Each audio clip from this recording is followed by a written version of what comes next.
Hello and welcome to Success Story Chronicles. This is your host Yunus Malik. Today we got Anderi Dmitriev. Anderi used to study with me when I was doing my MBA. Hi, Anderi. Hi, Yunus. How are you doing? I'm doing okay. Yourself? Doing good, thanks. Okay. Thank you for agreeing to be on this show and then sharing your success story life with everyone. Oh yeah, it's a pleasure, and yeah, thank you very much for thinking about me and for inviting me to participate. Okay, great. So let's start, Anderi.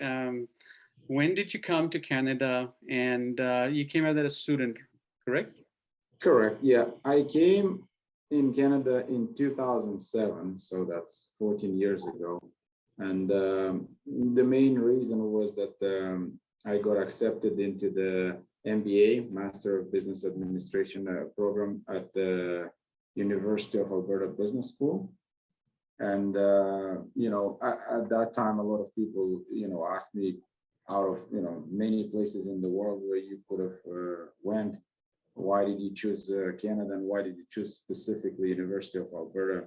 And I'll be honest, at that time I was looking for a program that will offer a good value for money, and I found it in Edmonton at the University of Alberta. I don't keep up or follow with the rankings now, but at that time I looked at the Financial Post rankings globally for business schools and for MBA programs specifically. And at that time, the program from University of Alberta was ranked in top 100. And from what I recall, again, I don't know if the fees changed since then, but at that time, a comparable program somewhere in US or United Kingdom, for example, that will also make it to top 100 list globally, would be almost 3 to 4 times more expensive when you calculate the fees that you have to pay. So, I found it to be a really good value for money, and that's the reason I came to UFA. Oh, that's great, Anderi. Just to add to that, at UFA there is one program I think which is very specialized to UFA. That is the natural resources and energy, which I specialized in. And I don't think so. The many other universities offer this program, but it was a great program. I actually graduated through that program. What was your specialization, Andrew? Yeah. I remember that you graduated from natural resources and energy, and indeed, it's a very unique and specialized program that I don't even know if other business schools are offering, but definitely very few if they do.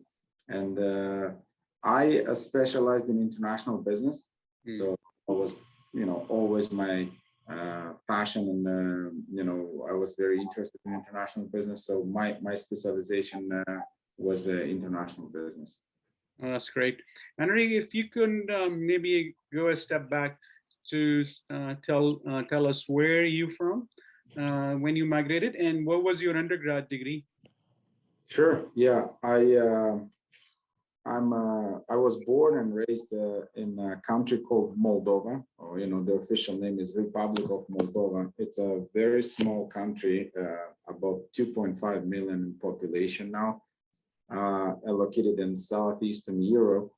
It used to be part of the Soviet Union, and basically, the best way to describe for people to find us on the map is that we are bordering Ukraine and Romania. So Ukraine will be on our east side and Romania will be on our west side. And my undergrad degree back in Moldova was actually a dual degree. I did the economics and I did the law degree. So it was a joint degree. Okay, great. So we graduated in 2009. If I remember correctly. Correct. It's about now, I think 11 to 12 years now. So when we graduated, I remember at that time, we just landed into a recession. It was sort of a tail end of the 2008, 2009 recession. So when you graduated, Henry, uh, it was a tough time, and and it was difficult to find a job. Uh, do you remember Very how those days were? Or first of all, maybe when you graduated, what was your expectations then when you graduated from UFA? Business. Yeah, that's a good question, Yunus, about expectations. So expectations were, very high, and I was very optimistic, and for a good reason. I think most of the students were sharing the same optimistic feeling, because if you remember, as you pointed out correctly, we graduated in 2009. But in 2008, like the summer before that, most of the students chose to get internships or like summer work. And back in 2008, like things were absolutely booming in Alberta. Like the oil, was and gas were like selling at very high price. There was basically shortage of workers and of employees in general in Alberta. So I personally, I remember, I obtained a very good internship with a company located in Calgary, Alberta, and it was only for 4 months, and still I was able to successfully receive that internship. And honestly, at that time, I probably applied to two different places only. I sent my resume. Both of them invited me for an interview. Both of them made me an offer, and I just picked the one I liked more. So really booming times, and this explains like the expectations that I thought, oh wow, I can't wait to actually finish the year and graduate and now find a full-time employment. So that was the expectation going into second year of the studies, which was fall 2008 and then winter semester of 2009. And you're absolutely correct. Like everything changed completely, like turned upside down on its head, because the financial crisis happened in fall 2008. And I still remember till this date, in our economics classes and business classes, when we were basically discussing what's happening, in the financial crisis as it unfolds in real time. And one of our professors, I think his name was Barry Skolnick, he was telling us, to the students, that he was teaching this class for like 20 plus years. And he's saying, you remember this time very well, because you're the only class that is experiencing live, or as we speak, like a major financial crisis unfolding. And we were pretty much the only class that the way we were studying in that class was from newspapers, and we would bring different articles and we'll discuss and not pay that much attention to the textbook, because he was saying, and he was right, that in the future years students will be learning this from the textbook, but it's not written yet. The crisis is happening as we speak. So I remember every single week we would bring articles, news articles from all over, like a variety of sources, and we'll just, as students under his supervision, we'll just try to understand and figure out what happened and why this crisis was spilling over the entire world. And later on, like Lehman Brothers collapsed, and then we saw the the response from the Federal Reserve and from different national banks, from major economies all over the world. So it was a very interesting time. But unfortunately, it changed my expectations substantially, because going into the end of the program, knowing that I'll be graduating in a few months, the things were just getting worse and worse. The unemployment was rising. Everybody was very worried, including the companies, about their future. So within a year, things changed dramatically. And what happened, I remember, is that If I said, and I did it on purpose, if in 2008 to find an internship, I only applied to two, companies, and both invited me for interview and made me an offer. Well, things were completely different in 2009 when I graduated. I probably sent my resume and applied to over 100 jobs. Like my full-time job for like, probably 2 months was just finding those opportunities and sending my resume.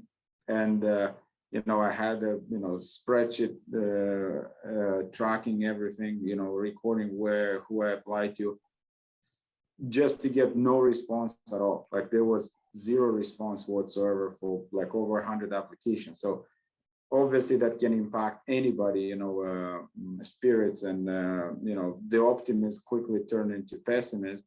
And what happened at that time is, actually we had two other colleagues, two other friends, from the MBA program, that we partnered together, and we decided, let's start our own business, because they have experienced the same thing as I did. Like, it's just impossible to find employment, or, I shouldn't say impossible, but extremely, extremely hard. They also sent, their resumes to many different companies, no response. So, they were also international students. So we incorporated, starting our own, consulting business, or, business that will help importing, certain items from our home countries into Canada. And, now looking back, I can say that, the business, unfortunately, the business venture was not successful in the end. But for a year that we worked on it, first of all, it kept us occupied. It kept our, minds, focused on interesting, activities, and kept us, engaged. Every day we learned many, many things. And, later when the market improved, we actually, all three of us were able to, fairly quickly and successfully find employment after that, for a number of reasons. I think because we, first of all, we stayed, basically fit, in a sense that, we were active every day. We were, truly working hard, trying to make the business succeed. And when, opportunities present themselves to find full-time employment, everybody did really well. Oh, that's really great response. So I would just sort of add to that, when you are facing difficult times, so you have to do something creative, like, Exactly. Yeah. you just can't sit and then just can't beat the drum that, whoa, we are in recession, so we can't do anything.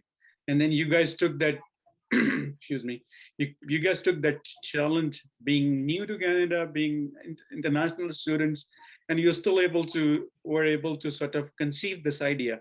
Success, or and not there, I mean, there are many factors that could depend upon, but still you continued with the same passion to to establish your life here in Canada. If before we jump onto your further time, if you were to recap or think about MBA that we were, how would you think your expectation that when you started with, and then the program, how the program was in real life? That's a really good question. I think overall, I would say, the program met my expectations. It was, I would say, a solid, program when it comes to, the classes, the professors. I would say most of our professors were either really good or outstanding. And, the curriculum itself, was really good. I really love the flexibility that were offered after we, completed the core courses that were required for everybody to complete. We had a very good flexibility on electives, so we were able to pick and choose, the courses that interest us the most. So, I think overall, the program really did meet my expectations coming here. And I want to say, again, as an immigrant, right, you were studying in a different language, which is hard because especially at the beginning, I studied English back at home, but learning it just as a foreign language is one thing, but actually studying and communicating within your team, presenting in class in English, writing your tests in English on different subjects, it's a completely different level of complexity, much harder. And I was just very much impressed by all the professors and even the classmates for their willingness and openness to try and understand my accent, try and understand what I'm trying to say, the message that I'm trying to convey through any means of communication, be it during the test or during a presentation in class. So definitely met my expectations on the knowledge side, or like on the things that we've studied, and exceeded my expectations, substantially exceeded my expectations to the positive side when it comes to the human factor and to the people that I was surrounded by, again, in a foreign country. Great. Okay, let's jump on to your story further. So then when you've sort of, I think I could say that when you started feeling that, business is not really flying and the things were started getting better in here economically. So then what happened then? You guys just sort of, everybody decided to shut the business, or you guys thought that, okay, the time is now good, so maybe let's go back to the workforce? Yeah, I think great question. I think it worked out that we have to keep in mind that the personal life or family life goes kind of hand in hand with your career.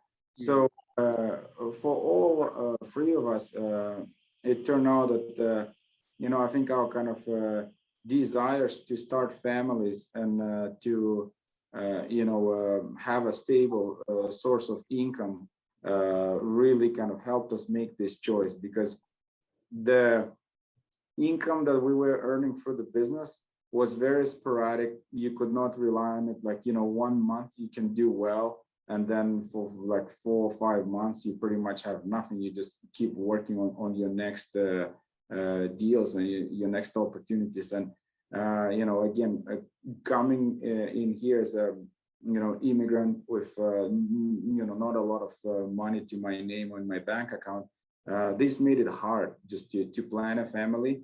And I assume, same happened to my partner. So, eventually, basically, all three of us made a conscious decision to trade the risky opportunity of running our own business with very unpredictable, sporadic incomes.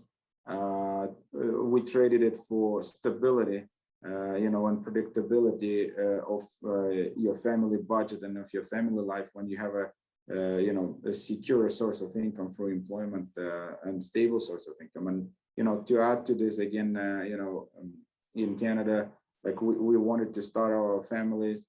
We all wanted to buy houses to live in. So when you run your own business, and especially when you're just starting it, no bank will give you any mortgage or any loans, basically. So once you find employment, you get access to the mortgage, to other loans. So I think that's what influenced the most our decision at that time. And we're still friends. We're all still communicating. It just, at that time, we all decided that was the right thing to do for all three of us, and we just moved to the next chapter.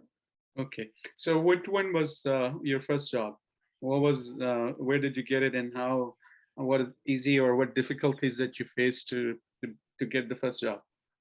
Yeah, so my first full-time job after this was with a company, that was manufacturing, like, first of all, actually mining and manufacturing for natural fertilizer called humics. So that's basically very, very rich, very rich soil, black soil that is found in some areas of Alberta.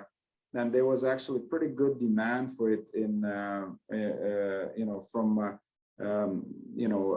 people involved in agriculture. So from farmers, large farming operations that were growing all kind of crops.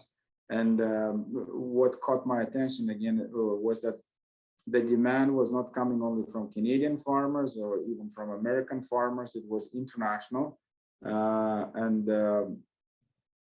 Basically this humics, this substance that the company was mining for would really substantially enrich the soil and microflora, of the soil, all the microorganisms that are so important for the health of the plants and of the soil. And it was completely natural. Like it was actually, if you will, it was repairing the soil that was substantially hurt or damaged by the chemical fertilizers. So that was the aspect that they needed someone with international business experience and with ability to help them reach international markets really appealed to me, because going back to my specialization in the MBA, I had a specialization in international business. That was always my passion to sell, promote, develop products internationally. So that worked really well. And I stayed there for, I want to say almost 2 years. No, actually about a year and a half. And then what happened is just another opportunity presented itself. And in oil and gas industry, like the oil was again kind of, going up in price. In Alberta, everybody working in the oil and gas industry, was looking for good employees.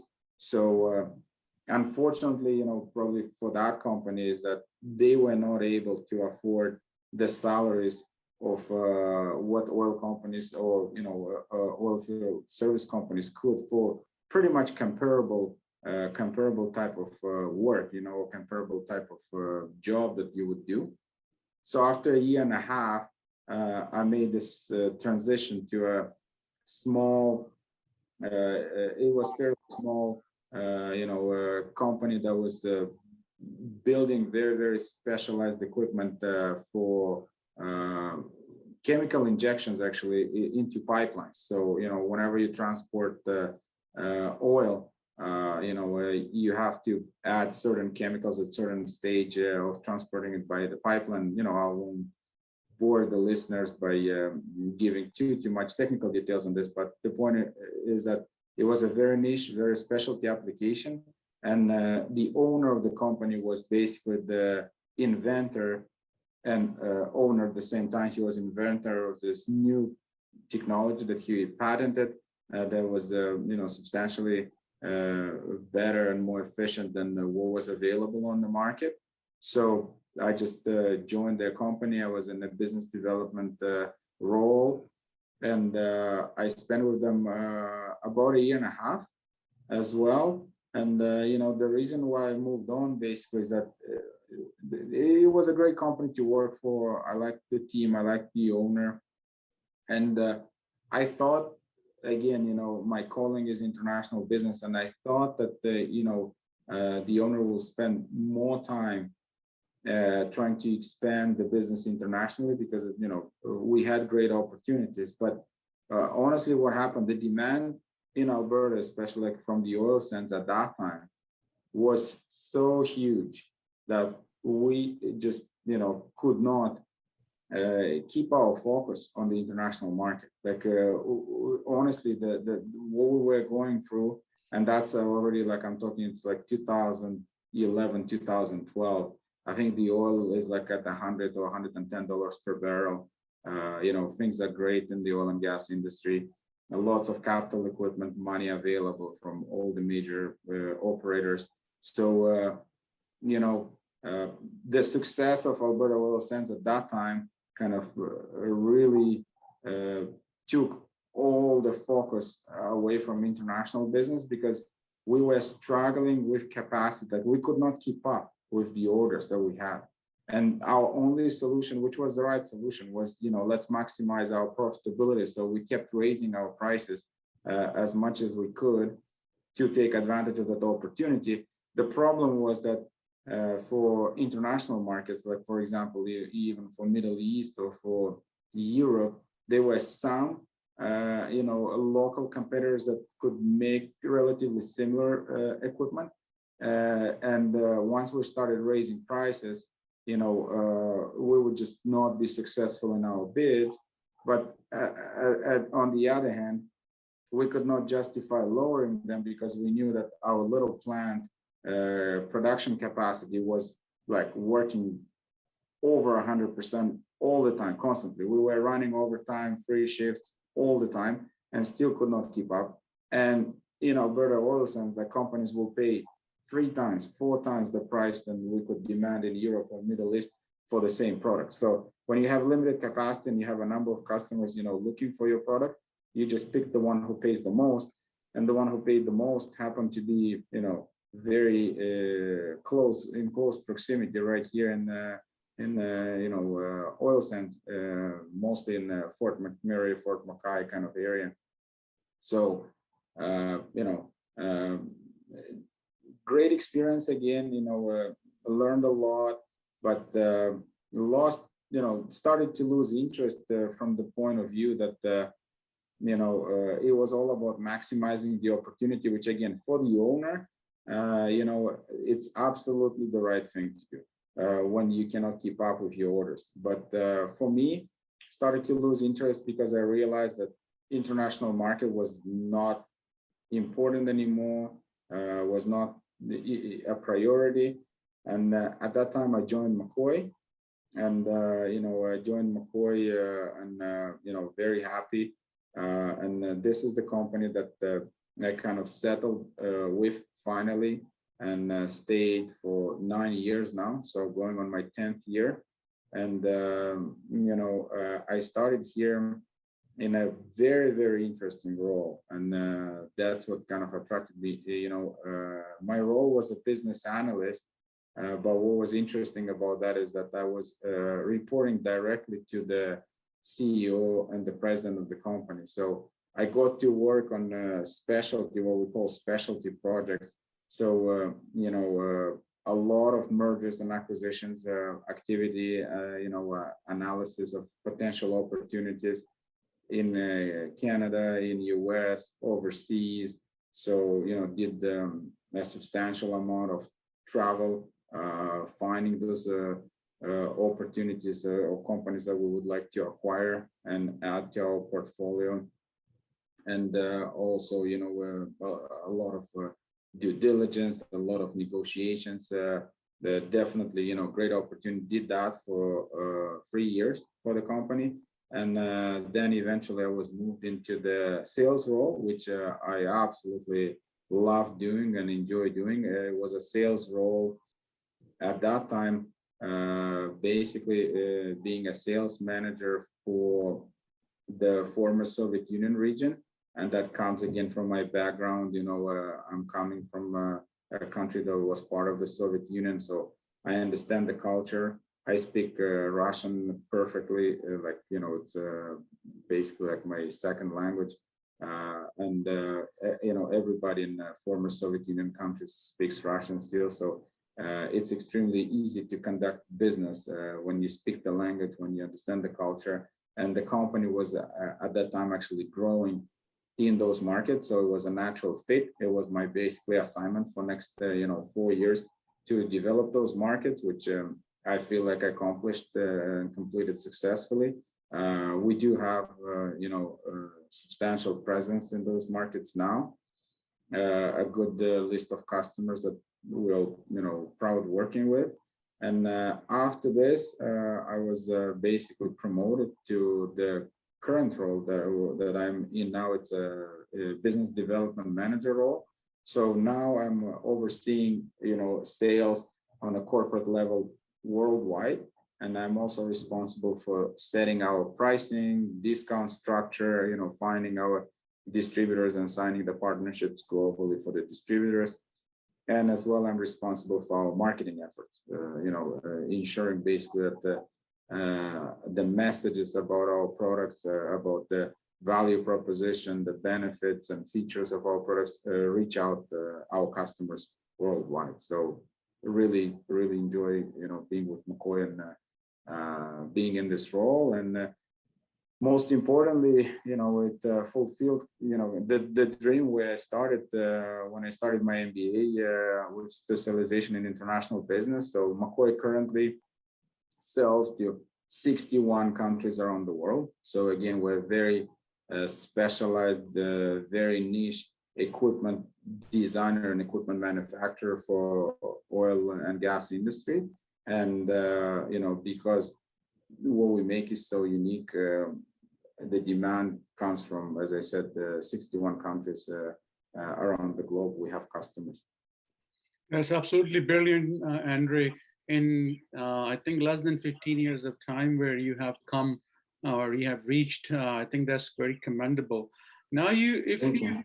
yeah, I mean, and I remember Andrei was very smart, very intelligent.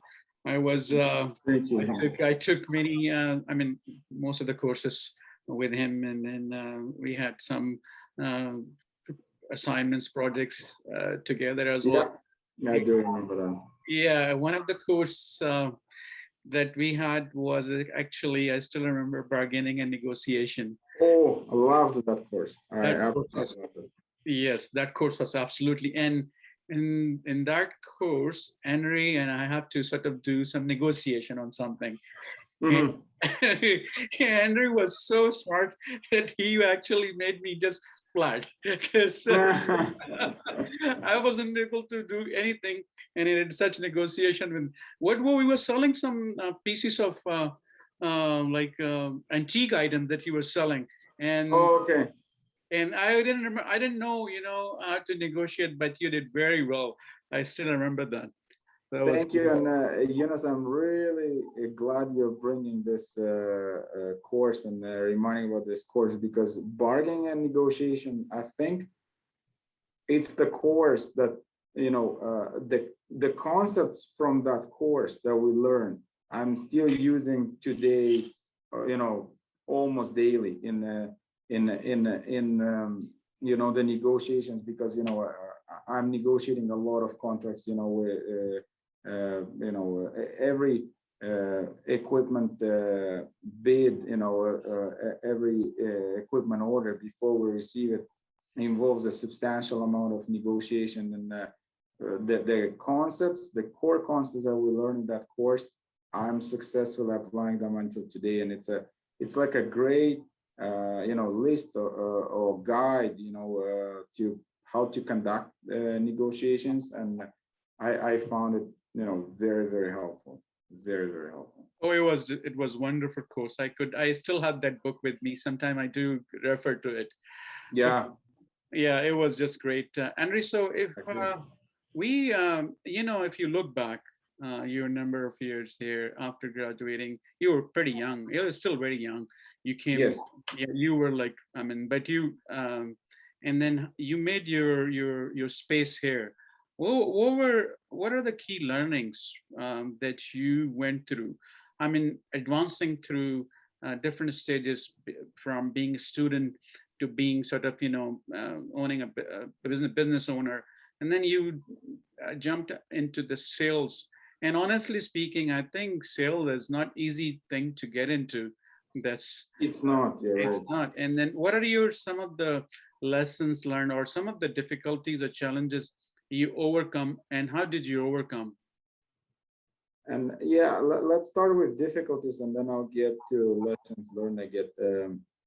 I think first difficulty that I was frankly,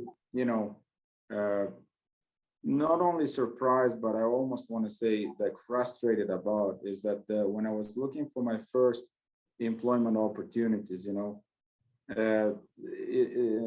employers in Canada were looking for experience, which I understand, but also they were looking for, references and reference letters, which was a huge hurdle for me because they would not, at that time, at least the places I applied to, they would not consider my previous experience from my home country. So completely disregarded, like, didn't exist, like you were born again here in Canada.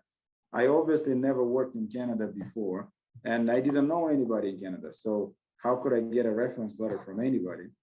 And that was a big challenge because I was very successful in a number of, I remember, in a number of interviews. And then it will get to the point where they do the references check. And it frustrated me so much that, I had not much to show for it. And I lost a few, job opportunities that I really wanted to because I didn't have any references. And, at that time, I honestly felt that it's not fair because, you put me through the interview process, you kind of see the person that you're getting, you think that I'm a good candidate, I'm a good fit. And just because I lack the, references for what I consider to be, good reasons. I was not born here, I'm new here, like I don't know anybody here. To limit a person because of that, I just thought that was, an oversight that frankly frustrated me.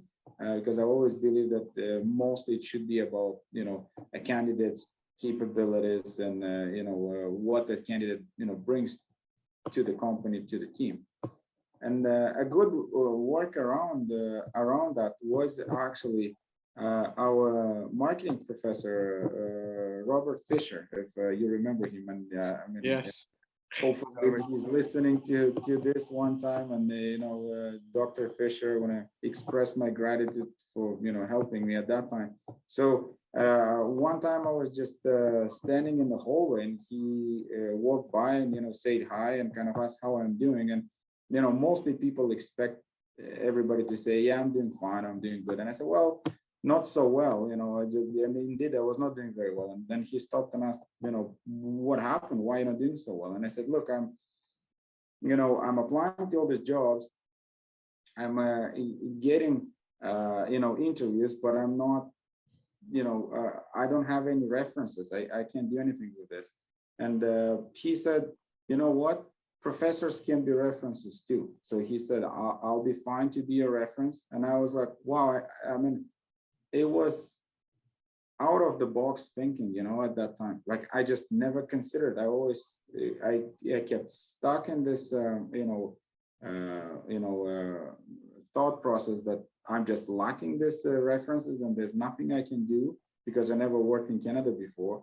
I completely disregarded, the possibility of finding a solution through a different angle or in a different way. So that was like, a very enlightening moment for me.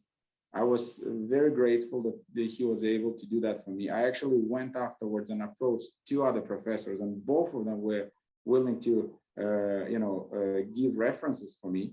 And the next thing when I applied for next job opportunity, went through the interviews, was successful, I submitted my list of references, and I explained that, because I never worked in Canada, my references are my professors from University of Alberta, and it worked great. I was hired, and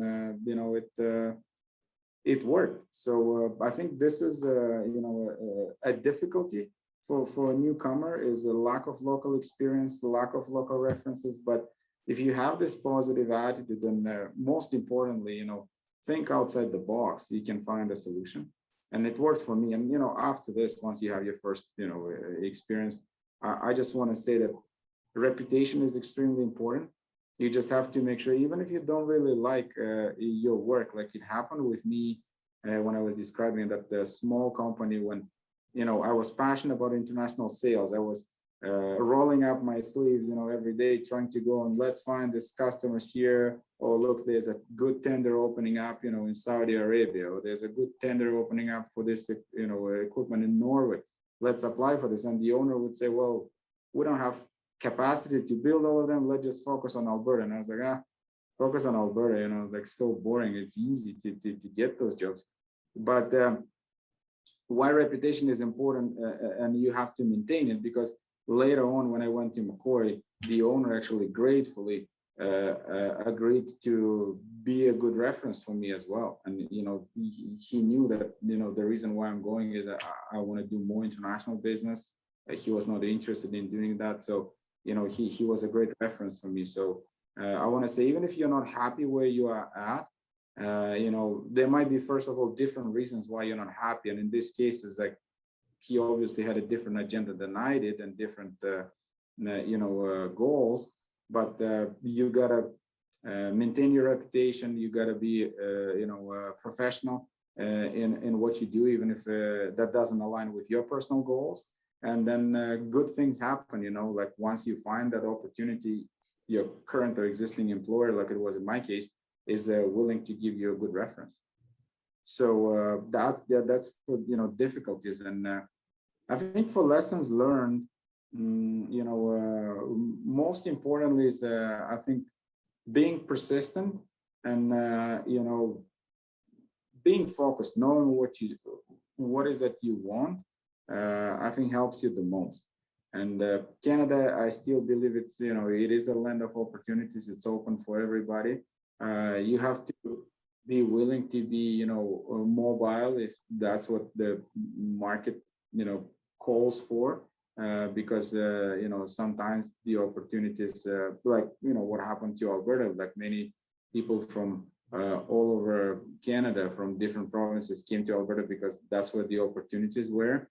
And you could feel that vibe, especially when I started, as I said, when the financial crisis from 2008 and 9 was behind us. From 2010, things were again great in Alberta. The economy was booming, and it was just very, very exciting place to be among this high performing individuals who came from all over the world, all over Canada, specifically for the opportunities that were opening up in Alberta. Excellent. That's really great answer, Anderi. I wanted to touch base on a couple of things. So you are in sales, and it's difficult, or at least in my mind. Now and I'm thinking that's just my perception for immigrants to get into sales, because you need to sales is a profession where you need to sort of convert into cash, right? Correct. And then that's the ultimate goal. Every salesperson is measured on that. You can have 10 or 20 or 100 other KPIs and goals and objectives. Yeah. Ultimately, Jonas, you're 100% right. For every salesperson, it boils down to the number of orders that you're bringing in and the cash that you generate, or the revenue. Right. Yeah. So being an immigrant, English wasn't your first language. You learned English, and then generally, as you said, that you didn't have any references here. Sales are one of the way that you make sales is because you're PR. You didn't know many people here when you started, and you didn't sort of have any experience. I don't know, because you were different. Your background was different, but one thing that you had international exposure or experience, that passion that you had. Yeah. What is your thought on that? Somebody who is coming here from outside world in Canada, would you recommend going into sales? And if you do recommend, what are the things that you suggest that people should focus on? Yeah, that's a great question. And I think in my case, first of all, you're right. Like sales is, like it's not easy to break into for an immigrant, I feel, because of the things that you said, mentioned earlier, and because of the language barrier, and because, oftentimes you do sales for the network that you already have established and the connections that you have. And, again, as an immigrant, you don't have any of this. I think what advice could I give is, even if you have university education, like it was in my case, the local in Canada, be prepared to start from more junior positions and work your way up. So that's one thing. Like don't expect to be hired right away as a sales manager, but be willing to work harder maybe than local sales representatives would have to, and be able to basically prove that you're bringing value to the company, because it's a tough part about sales, Yunus, but at the same time, it's a good part about it. If you, like I started, as a junior sales representative for my first company, but if you are willing to work hard, if you're willing to make, more calls, send more emails than your other colleagues, eventually this starts to pay off. And then your managers start to notice that, yeah, he's an immigrant, he doesn't speak the language, but he's selling more than other sales representatives on my team. So eventually, the fact that you don't speak the language and the fact that you're not local doesn't matter anymore. It's all about the results. So then, I don't know how to measure, for example, how will you measure results of a good accountant, or how would you measure, results of a good, engineer? But for sales, it's actually the advantage. It's pretty straightforward. Every quarter, how much you sold and how much everybody else on your team sold. And if you're closer to the top, you get to, stay on the team, and you get to advance. So this is how it works. And for me, specifically coming into McCoy, I was mentioning earlier that I came in as a business analyst, and I transitioned into sales because my skill set kind of met the demand of the company. That the company was looking actively externally to hire somebody to develop specifically the former Soviet Union market, and I was in a different role.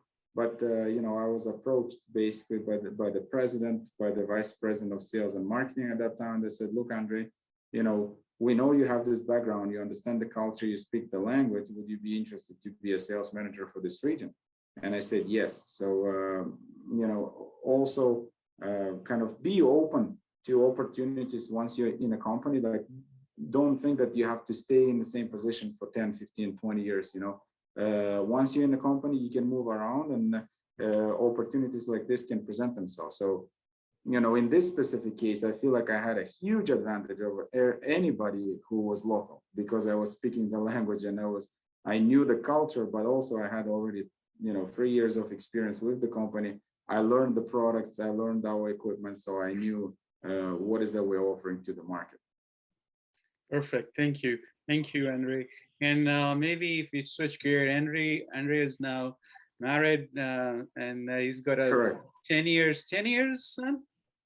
Oh, more. Let me see.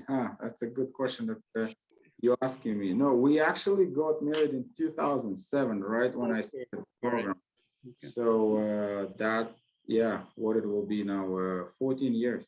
14 years. Oh, 14. And he's settled in Edmonton. His wife also works for the government in Edmonton in HR.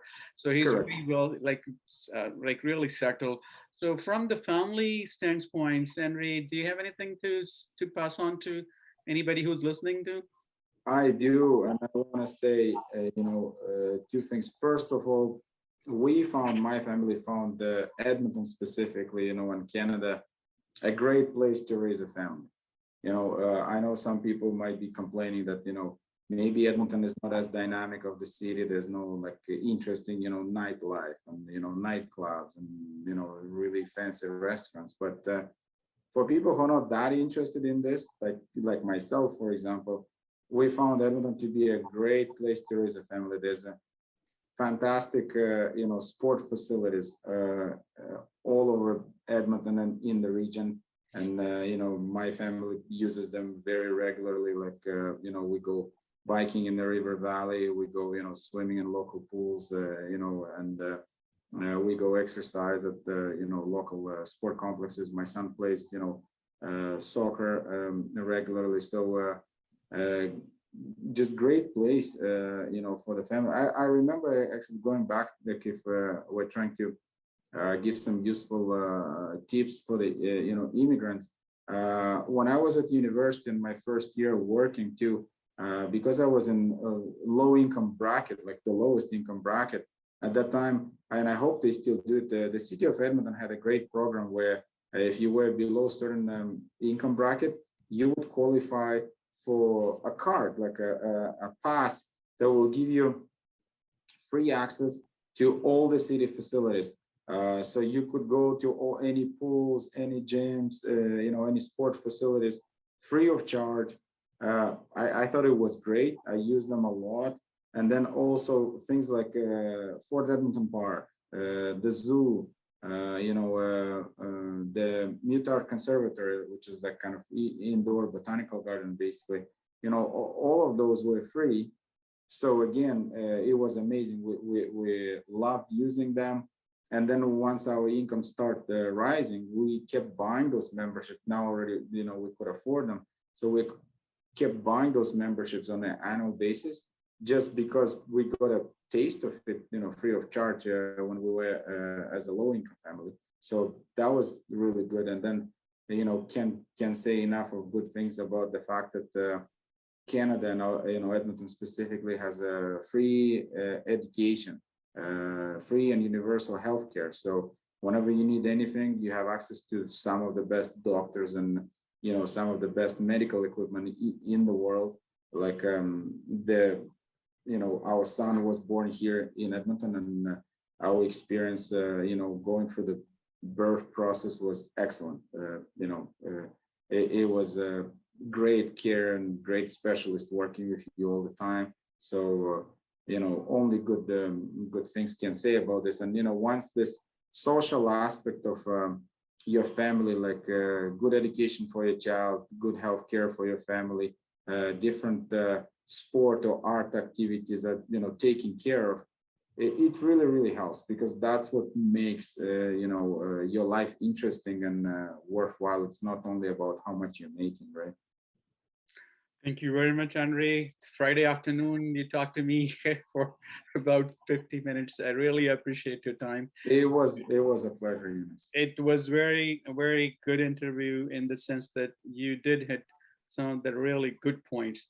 And I'm thinking, people who would listen would get those great points, and then would maybe able to reflect, or maybe able to adopt to when they are here, they're studying, they're looking for jobs, and they will be able to sort of, apply those learnings from you. Any final remarks that you want to say? Yeah, I think, for final remarks is that,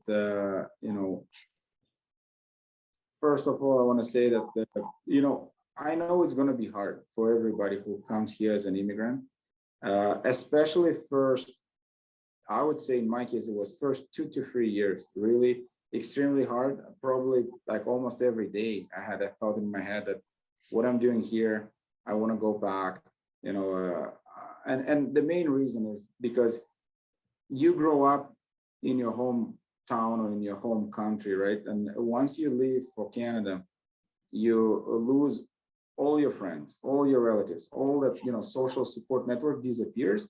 And you come here like you're born from the beginning. And what I mean by born from the beginning is that you don't know anybody. You have to make new friends. You have to make, like find new things to do, and it kind of just fit in the new society. But I want to say, don't give up. It's definitely worth it. Now, looking back, it's been 14 years. And now I can honestly say that, I'm really grateful I came to Canada. I enjoy my life here. It took time, obviously, but it's really worth it. And, going back to my home country, and everybody has their reasons why they leave their own country. But, I don't see any change like in my home country. Like, for 14 years, the politicians keep promising that there will be change for good. And I still see young people who are extremely underemployed.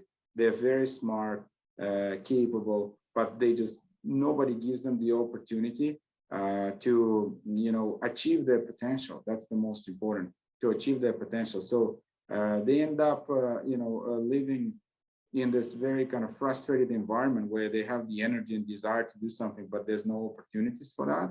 And what I mentioned earlier, everything is private. Lack of financial resources leads to weak healthcare, access to or lack of access to different sport facilities and things that you do in your free time, and all of this I think affects your quality of life overall. And looking again at my life here in Canada, it took me a while to adapt for sure, but now I can say that it was really worth the effort. And I encourage all the listeners just to remain positive, remain focused, and just like for any good thing in life, right? Like if you think about a tree that has to bear fruit, like an apple tree, it takes years until that tree is ready to produce fruit. Well, I think same comes for a person, for a human being, when that person changes the countries where that person lives. The most important is to make sure that you're coming into a fertile soil, right? And to make sure that, yeah, and Canada is, in my view, that fertile soil for people who seek better opportunities. And once you're here, just have to be patient. And after a number of years, you'll be bearing fruits and enjoying the fruits. Oh, thanks a lot. There you go, guys. Anderi Dmitriev, Business Development Manager at McCoy Global, and one of my old friend as well. All Thank right, you, guys. Dennis. Appreciate it. Take care until the next success story. All right. Okay. Bye, guys. Bye. Bye, everyone.